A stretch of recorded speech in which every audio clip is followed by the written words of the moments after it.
Hey guys, welcome back to A&J Education YouTube channel. In today's video, we're talking about how to smash your A-level English out of the park and do really well. We've got a special guest who's completed English A-level to a high standard, who's here to tell you all about all his tips and tricks on how to do well. So if you're considering studying English at A-level, or in fact in IB or another qualification, keep watching.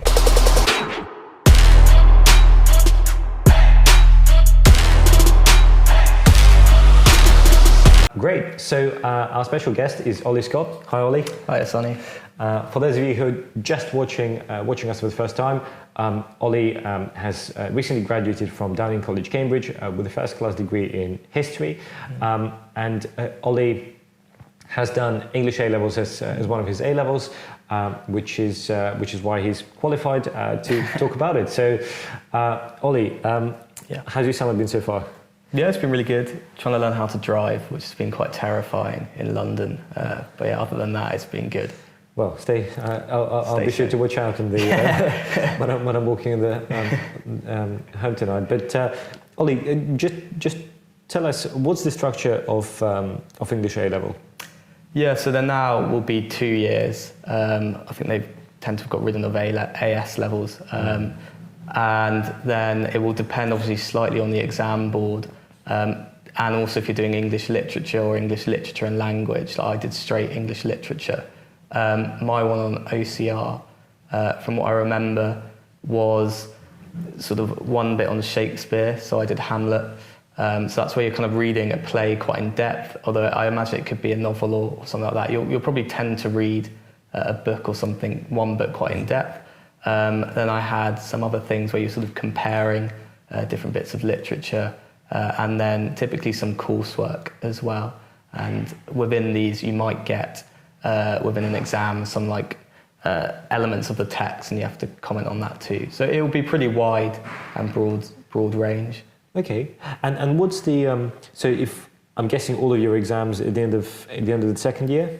Yes, so year 13 or upper sixth, whatever you want to call it. Whatever you call it, yeah. And if you're watching this from America, year 13 in the UK is grade 12 in America, or class 11 if you're from sort of Russian Soviet system, or grade 12 if you're from Indian system. So anyway, it's basically a final year of school. Yeah.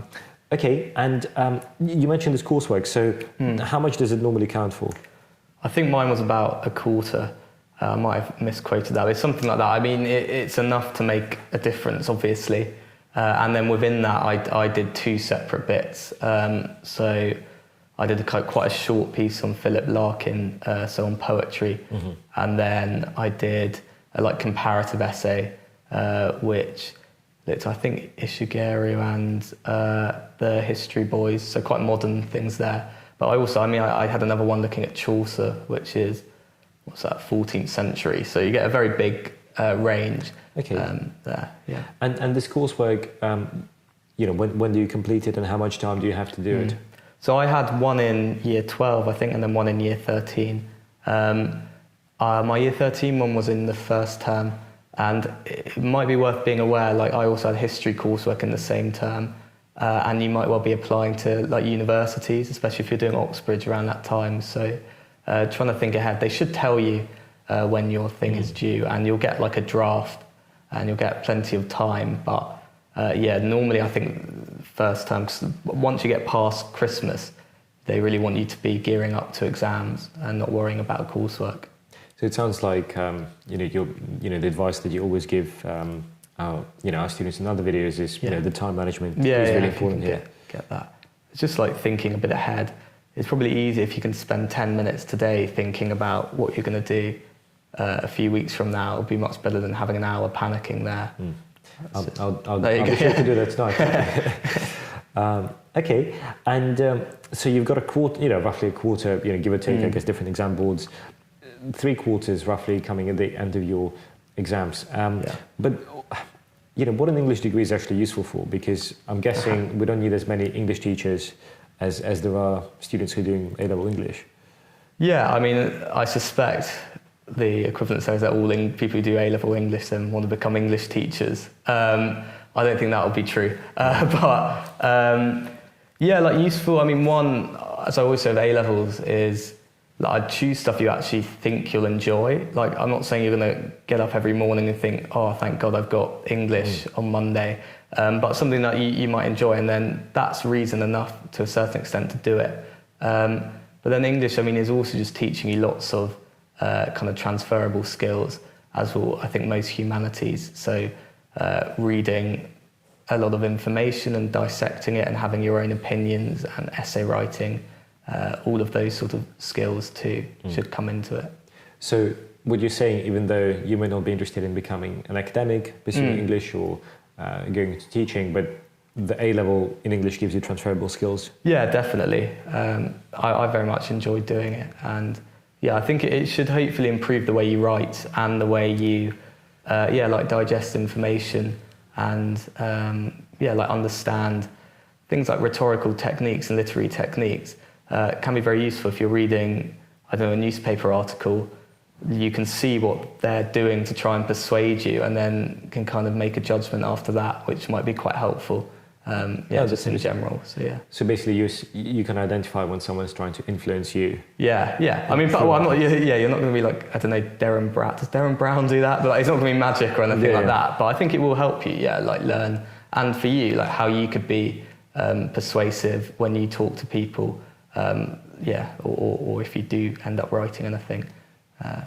Cool, great.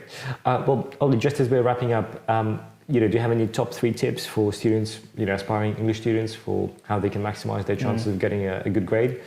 Yeah, I think obviously, like, it's going to sound really stupid, but the text will be incredibly important. You'll, for the first time, normally in A-level or IB or pre-U, start to be introduced much more to kind of secondary literature and like articles on like Google Scholar or JSTOR, and you might end up trying to read all of those. The problem is you'll end up regurgitating other people's opinions, and you might not have the most in-depth knowledge of the text. If you know the text very well, you should be fine. So that would be one thing.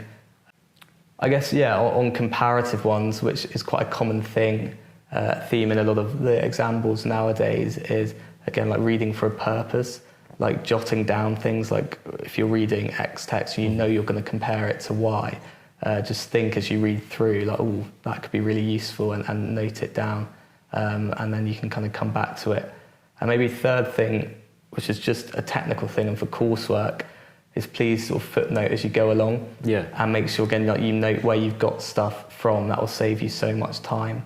But I mean, really, the main point of that is just know the text. If you know the text, you're okay, and then the other two are slightly just adding in how you might save a bit of time as you go along. Yeah, cool.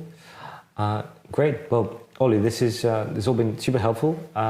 Guys, I'm sure you'll join me in thanking Ollie. This has been super valuable. So thanks very much. Thank you. Cheers. Have a good one. You too.